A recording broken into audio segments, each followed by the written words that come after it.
Thank you all for this. It's absolutely incredible.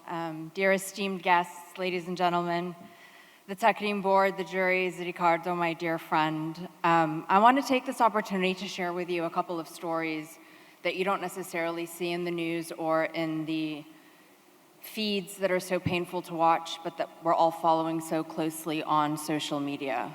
I'm often asked, and I was asked this when I was at CNN and I was there for roughly 20 years, why I kept going back to the war zones. And people would say, was it the adrenaline rush? Is that what attracted you? And that could not be the farthest thing from the truth.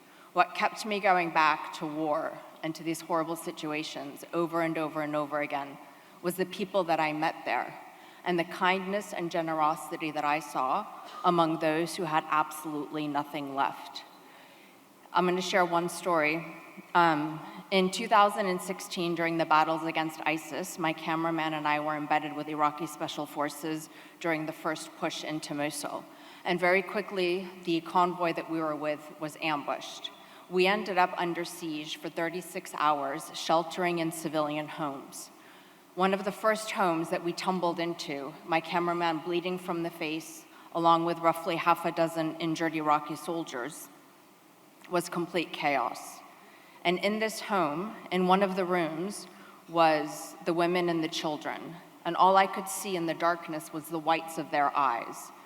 Everyone was bleeding in the courtyard. And in the middle of this level of craziness and intensity, the head of the household, a man, made everybody fried eggs and served us tea, because that was his humanity and that was his way of holding on to his dignity. As a humanitarian, and having founded my charity, INARA, I still spend all of my time in the field. I am a field girl through and through, and I'm often asked, why do I keep going back? Because I actually don't have to. And it's the same thing, it's those people's stories. And I just want to share with you one quote that our program coordinator in Gaza, Yusra, said earlier today. She said, and she's a mother of two, by the way, she said that she was really struggling to go to work every single day because of her own two children. But she said, we will teach our kids how to survive any moment, no matter what they are losing now, even if it's their mom or their dad.